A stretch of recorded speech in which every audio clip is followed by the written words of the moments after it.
So the Real Housewives of Atlanta, season 14, episode 9. What's the episode called? Midnight in Chateau, Good and Evil. Y'all know the episode. I got notes. So I'm just like, I just want to talk about it. So I just wrote some notes down on some old receipts I found in my car. I'm in my car. Usually my videos are like at home in the living room, but like they're going to be in the car for right now. We have some studio issues right now, but I don't know. I figured, come and talk to you guys. What the hell? Rather than, I figured I'd come talk to y'all. So, all right. Season 14, episode 9, Midnight in Chateau, Good and Evil. I think that's what the episode is called. So I got some time this morning. I want to talk to y'all about the Housewives, Atlanta Housewives. The set is a little different than usual, but anyway, we got time. So let's get right into it. So Sheree, she's at her daughter's radio show, Tiara, and they get an alert. Ironically, they get an alert as they're filming. But it's an alert. Y'all got the notes on goddamn receipt paper. But they get an alert, and they're basically just talking to Sheree about Tyrone and what happened when he stood her up and everything like that. And, everyone's just there basically telling Sheree, like, you deserve better. That's pretty much every time Tyrone's name come up this episode, everyone's pretty much going to be telling Sheree, you deserve better. We didn't really want to say much, but you deserve better. You're Sheree Whitfield, and you're dealing with a jailbird. Like, come on, Sheree, get it together.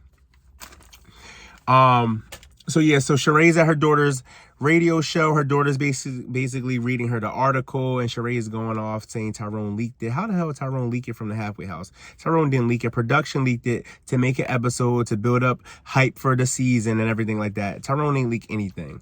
So now Sheree just feels like he's a scammer. He's all the things Sheree knew once he hurt her. Now he's a scammer. He's such a bad person. He's this, he's that. Sheree, you knew all this stuff in the beginning, and you came on this show acting like you was just this like high class, high sedity, type of person, even making comments about Phaedra and Apollo. But now you're stuck in a relationship with a jailbird for 10 years, somebody who's a scammer, damn near went to jail for the same thing Apollo went to jail for, and you made all these jokes about Apollo, and look at you now.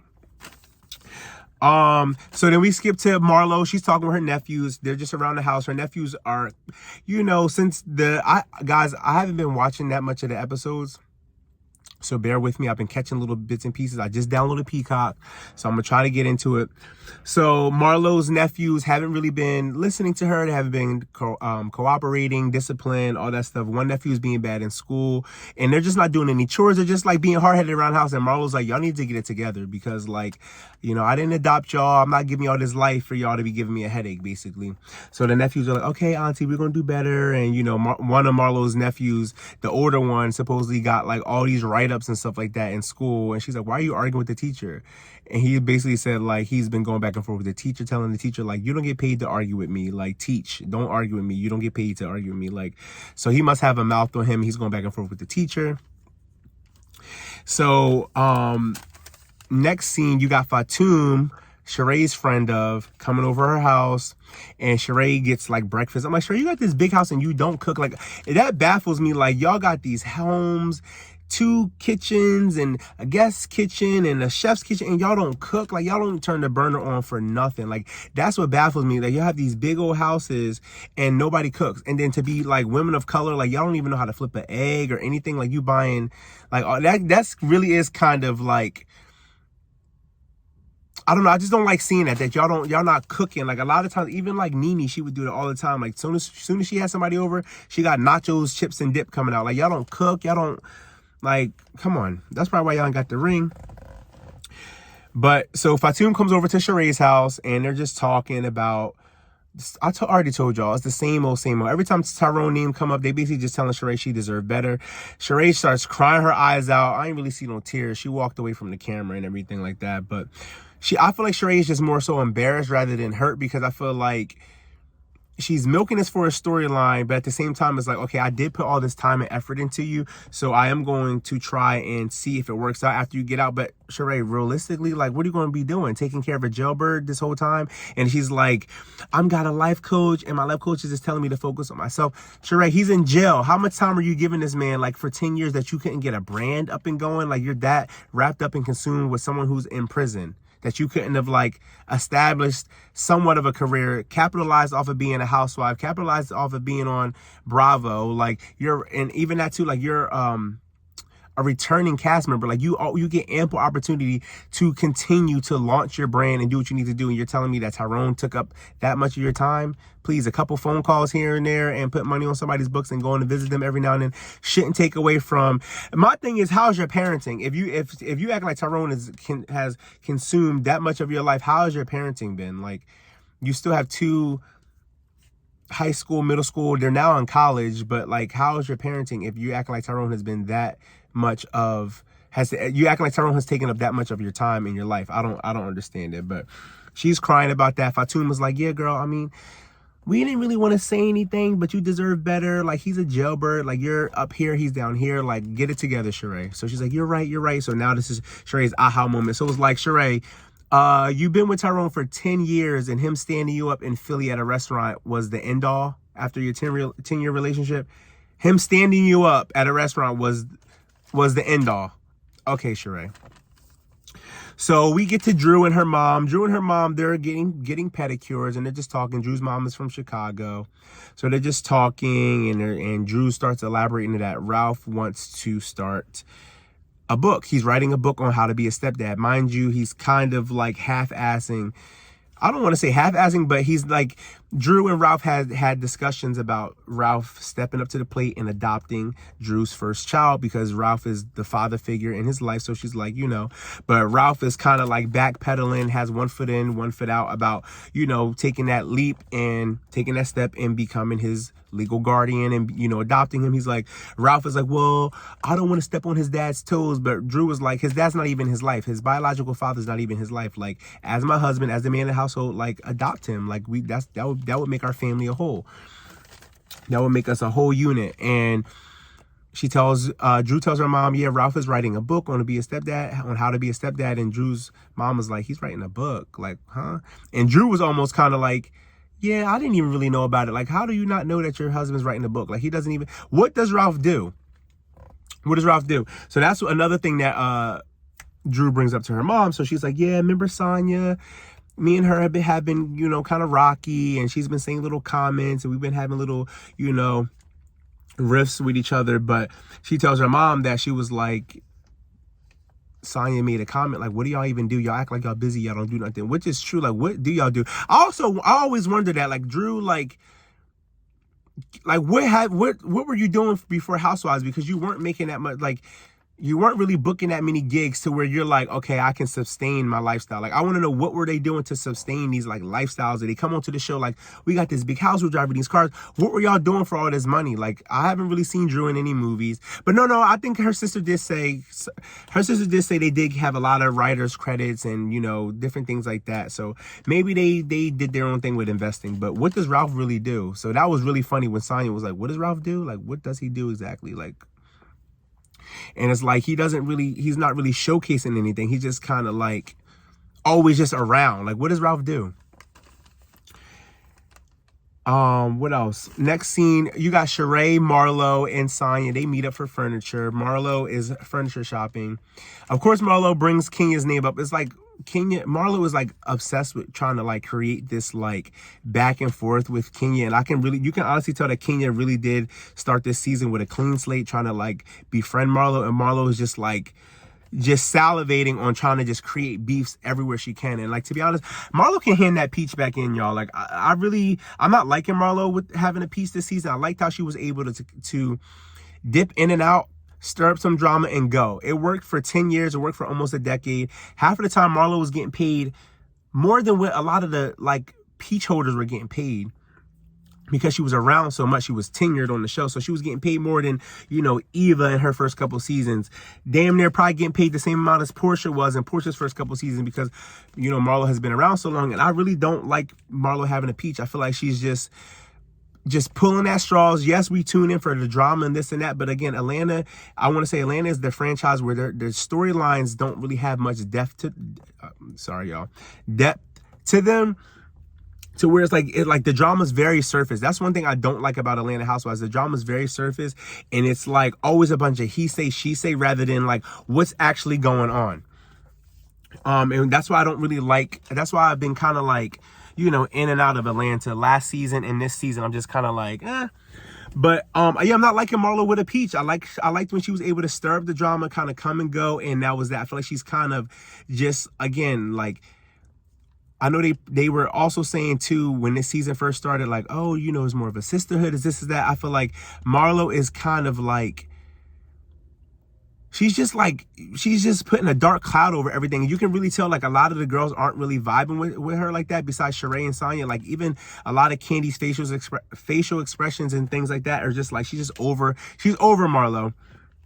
Kenya's over Marlo, and I feel like if Marlo keeps this up, none of the women are going to want to film with her because she's just too negative, too below the belt. And it's like, at the end of the day, we tune in to see girlfriends hang out and the ups and downs, and it's like some things you just don't really do in a friend group. Some arguments, some comments, some things you really don't say in a friend group unless you really know you about to cut somebody off. And I feel like Marlo is just very negative, and she's kind of just like, it's just hard to watch sometimes because it's just kind of like, Marlo, where's this coming from? So I said all that to say that Marlo, Sheree, and Sanya, they meet up in the furniture shop because now Marlo's trying to shop for some early furniture pieces for her house. She's building a house. And of course, Kenya's name comes up, and Marlo's acting like, I don't know where this is coming from. Like, Kenya turned into two different people. You keep picking with her. That's why you keep picking with her. So Sanya tells her, like, Marlo, Kenya feels like you're just blindsiding her with a lot of this. Like, you know, she's trying to give you the benefit of the doubt, trying to, you know, come into this with a clean slate, and you are just kind of just keep blindsiding her with just the negativity. And it's just hard for Kenya to continue to want to be your friend when you just are always just coming for her and attacking her. And of course, Marlo has her rebuttals and her excuses, and Kenya's evil, this and that. No, Marlo, it's you, and you can hand in that peach. Like, I'm being that serious. Even Andy Cohen seems like he doesn't even really like Marlo. He just seems like he tolerates her for the show, but like he just has this, like, I don't know, like, it's just hard to watch Marlo on this season this year. I'm sorry, y'all. Like, it's just really hard to watch her. What else did I write? That's it. So that's the last receipt note. So what else happens? Marlo tells Sheree and Sanya that, you know, she's kind of having some difficulties with her nephews, and, you know, she's sending them away for 30 days, and, you know, they need to figure it out, and hopefully they get their act together before they come back home. So they're all like, oh my God, you sent your nephews away? Like, oh my God. And Marlo's just explaining, you know, why. Marlo also further explains to Candy, too, at Sheree's party that, you know, because Candy and Marlo end up running into each other in the bathroom, and they end up coming out and continuing their conversation. And Marlo tells Candy, like, look, you know, I gave my nephews away. I gave them to their, you know, I let them go stay with their sister for a little bit. Or was it their aunt? I don't know. Or was it Marlo's sister, which is their aunt? So she's like, I told them 30 days, and, you know, when y'all get your act together, y'all can come back. And Candy's like, oh my God, you gave your nephews away. Like, why would you do that? Like, what do you mean? Like, you already are getting them accustomed to this lifestyle. Like, why? What are you doing? Like, calm down, Marlo. And she's like, I can't. I feel like I'm losing myself. I feel like I'm drinking. But at the end of the day, Marlo, that's what parenting is. Like, you have to kind of like step down, and your kids come first. Like, and no matter what, and that's the thing about, like, when you adopt kids, or when families decide, like, okay, we're going to have kids of our own, but we're also going to adopt. Like, that's where it's tricky, because again, like, I don't want to say there's always going to be, but sometimes there is just that mindset of like, they're not really mine. Like, I can give them back, or, you know, or you just like, sometimes kids will feel like, okay, you love your biological children more. Like, they feel it. So it's like, Marlo, if you're taking on that responsibility, like, you can't be kind of like Indian giving these kids type of thing. Like, you have to like really like lock down. And I'm pretty sure, Marlo, with the money, I'm pretty sure you have a support system. Like, come on, stop with that. So let's go to Sheree's slumber party. So Sheree's having a nude slumber party. She's basically saying, like, she wants all the ladies to come in different shades of nude. And, you know, it's just supposed to be them just stripping and bearing everything, past relationships, negativity, and, you know, they're just coming as they are. So who gets there first? Fatum, Kenya, and Candy arrive first. And they're just talking, you know, and then Fatum drops the bomb like, oh, I got some tea on Ralph and Drew. Supposedly they're using a bunch of aliases and stuff like that. And, you know, the topic of Drew and Ralph not really having legit businesses. We don't know what Ralph does for his money. And so Fatum is basically hinting that, like, you know, she had a friend who did some background checks and did some digging on Ralph and Drew. And supposedly they're using a bunch of aliases. Something named Danielle's popping up. So they're all kind of gossiping and cackling like, oh, they're scammers or this or that. Like, we really don't know what Drew does anyway, or Drew or Ralph does anyway. What does Ralph do for money? Which is a legit question. What does he do for money? What does he do for money, y'all?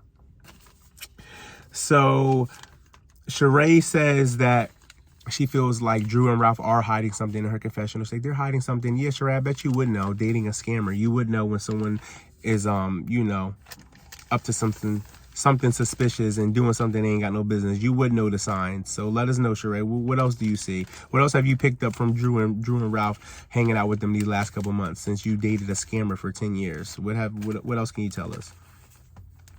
So Lisa Wu arrives. Lisa Wu was drunk the whole damn time. She's just blurting out words and just, you can just tell she's drunk. She's just blabbing the whole time. She even is kind of similar to when she did, I don't know if you guys keep up with Carlos King, the previous producer of Atlanta Housewives. He does like the love and marriage things. But she did, when they did the reunion with Deshaun Snow, Lisa Wu, Sheree, and Kim, Nene wasn't there for obvious reasons. But, it was kind of, she was giving the same thing, just real loud and drunk and blabbling and blurting out certain things. But I don't know, a lot of people were saying they felt like Lisa Wu was trying to, like, you know, leave a mark again so she can, you know, maybe return and come back again and continue filming. Like, she was kind of putting 20 on 10 in hopes of, you know, stirring up some drama or having some back and forth. But it was good to see Lisa Wu there. What else happens? Lisa Wu, oh, so she's having, the whole theme of the party is nude and this and that. So Sheree has the exotic painters there. So, you know, you have the nude models and you're painting just like different canvases of, you know, naked bodies and penises and different and this and that. I actually went to that. The same exact people that was at Sheree's nude party, they came to town close to where I live at. And they did a tour and we went, and the model that was there, he was also at the show. They've been making their rounds. They also were on Married to Medicine. So they're pretty much a well-known company, and they make decent money, and it's a good time. It's a good time. We had a lot of fun. I went with a few friends, and it was fun. You just bring your own bottle. They had music playing. They rented out like a little space where it had multiple tables, and we just, you know, we got there first, so we were able to pick our tables. Our group got there first, and, you know, of course, you know, eventually take the clothes off. They're walking around with shots, and it was a good time. Darn, I lost my train of thought talking about naked people. So Drew and Sanya are painting. So Sanya Drew brings up the whole topic of Sanya saying that, you know, Drew and Ralph they act busy. They don't really have much. They don't have any legit businesses going on. They act like they're busy. So Drew and Sanya are painting next to each other, and Drew's like, I just wanted to, you know, ask, you know, what was that comment about? Because Ralph brought it to my attention that you were saying that we act busy, like we don't really have any legit businesses going on. And Sanya kind of was backpedaling, but Sanya, that's what you meant, because that's how we all took it too, and we all thought it was hilarious. Like, everyone on Twitter, everyone on social media was like, yeah, what does Ralph do for money? Like, what do you guys do for money? So she was like, so Drew's basically telling her, like, I don't appreciate that. Like, what do you mean? Like, that's shady. Like, we're supposed to be friends, and you're making comments basically saying, like, we're not as busy. So, you know, why even come to us for advice if you're going to just throw shade and say we're not even as busy? And Sanya was like, I wasn't trying to be shady. I was really making a statement, like, almost kind of like a question, like, what do you guys do exactly? Like, I don't know if you guys are busy or not, because I don't really know what you guys do. Like, how do you guys really make your money? Like, what does Ralph really do? Like, so I really don't know. So Sanya's trying to explain it, but Sanya is very snappy as well. And Drew is gonna go toe-to-toe as long as you go toe-to-toe. So Sanya kind of shut it down, but Sanya was being very, like, snappy too. which was causing Drew to get real hype. But Sanya just was like, I'm not doing this with you, and just walks away. And Drew was like, fine, bye. Like, yeah, go, leave, walk away. So the ladies eventually all come together, and they're sitting down now. I might be skipping, but like I said, I just kind of wanted to just get this off of my tongue and just get this out and just kind of, because I've been missing you guys. I've been missing my channel. But so they all sit down to eat, and Kenya suggests, let's play a game called Yes Queen. Everybody go around the table, say something positive about each other, or say something positive about one another, and we all say Yes Queen to it. So they try to bring up Marlo tries to bring up the topic of Drew and Sanya, kind of going back and forth, but it goes nowhere. They didn't really bring it up. Drew starts saying, I love all my enemies, and throwing a little slight shade and stuff like that. Lisa's going off like a bobblehead because she's drunk. Kenya's going all over the place because she's drunk and just having a good time letting her hair down. And what else? Am I missing anything? So they just kind of just all sat around just talking about they weren't really talking about much when they sat down. So Fatum, earlier in the episode, when Fatum gets there, I think she pulls Candy to the side, and she's like, look, I want to do this for Sheree. I have this like coochie steam. It's like, I was calling it coochie hookah. So it's like a stone. Basically, like when you do hookah, it's like a stone. You burn it. In the sense, I guess, the rock or the stone is infused with different, essential oils and herbs. And you just do like a steam. You sit over top of it, and you let the steam kind of hit your vagina. And Fatum was describing it as, some like herbal steam that, sheds your past partners and basically just rejuvenates your vagina. And, so they all make light of that, and Fatum gets Sheree to kind of dress up in this, I don't know what it's called, but all the ladies get a kick out of Sheree, sitting over top of the coochie hookah, like I said, and they're just having a good time, all laughing and just making light of it. And what else happens in the episode? Sheree, Marlo and Kenya kind of start going back and forth because Kenya's just basically like, yeah, I'm letting my hair down, let my wig down. And Marlo's like, oh, wow, you're finally admitting that you're wearing a wig. Years ago, you wouldn't get caught dead admitting you wear a weave. It's nice. And Kenya's like, why are you talking to me? I haven't said anything to you this entire time we've been here. Why are you talking to me? And Marlo's like, I'm not. I'm just saying it's nice that you're actually admitting that you're wearing a wig now. Like, that must mean your self-confidence has boosted, that you can admit that you're wearing a wig. And Kenya just like, shut up, Marlo. Like, leave me alone. Like, go away. Like, Kenya really isn't paying Marlo any mind. And you can tell Kenya probably just wanted to come and just get drunk and just have a good time with her girls. And they're also kind of like, Marlo, like, leave her alone. Like, calm down. She's like, what? I'm just saying. But it's like, you always are just saying, like, leave her alone. Leave Kenya alone. Marlo then announced that she is going to be doing a road trip, and Kenya's kind of making fun of it, like, oh, a road trip, yay, like, where are we going exactly? Like, this is our first trip and we're doing a road trip. Okay, doesn't even seem that exciting. And that just gives Marlo more ammunition to start coming for Kenya, like, just typical Marlo, just everything she's been doing all season, just finding every little reason to pick with Kenya and just have a reason. And Kenya really just isn't paying her any mind. And Kenya's just like, woo, exciting road trip. And Marlo's like, I'm glad you're excited. Let's cheers to that. So they're all trying to cheers, but Marlo does this like really obnoxious, aggressive cheers. And it like, almost as if like she wanted to pour her drink over top of Kenya, and everyone's like, whoa, Marlo, like, relax. And Candy's like, stop. Like, I don't like this. You need to stop it right now. Like, stop. And if you look at Candy face is really just like, I'm over her. Like, I really am over Marlo. And Kenya kind of just like, I'm done. I'm going to leave. Like, I guess I'll see you guys at the road trip or whatever. And Candy and everyone tells Kenya goodbye. And that pretty much is it. They all started, but again, they all still kind of like, the episode still kind of runs on to where like Kenya's running around the house, they're drunk, and they're still just having a good time. It was pretty much the last part of the episode was pretty lighthearted. It wasn't too much heavy drama, but besides Marlo just continuing to poke at Kenya and trying to just make something out of nothing. But I don't think Kenya is going to give her that much these next couple episodes, but we'll see. I don't know why they didn't just give us an episode 4th of July weekend. Like, come on, like, it's just kind of y'all dragging it now. Like, let's get this done and over with. Let's continue to, it's kind of dragging. Like, like we're watching it. It's kind of dragging. Sorry, y'all, the lighting's getting kind of bad. I'm outside, but I just wanted to, come and talk to y'all. Let me move this camera because it don't matter now. But yeah, I just wanted to come and talk to y'all, and you know, let me take this off. It's getting kind of hot. But I just wanted to come and talk to you guys and just get that off my chest and rant about the Atlanta Housewives. I will try to be more consistent with this stuff, with these reviews, and just have fun with it. You know, we're in a different studio, so I think I was just getting too deep in my head about it. But that was episode, what was that, guys? Episode 9, season 14. Leave a comment. And, you know, I'm excited to just talk to you guys in the comments and, you know, come on here every week and keep talking to you guys about Atlanta Housewives. So I will see you guys in my next video. I don't want to make every episode, every video about Atlanta Housewives. So whatever I'm feeling, whatever I want to get off my chest, I'll try to come on here and talk to you guys. I don't want to put too much pressure on myself because, you know, but I usually have a lot of fun doing these videos, and I always, you know, kick myself in the butt when I don't stay consistent with this. But like, comment, and subscribe, guys. Thank you for watching Atlanta Housewives, and I will see you in the next episode. All right, bye, guys.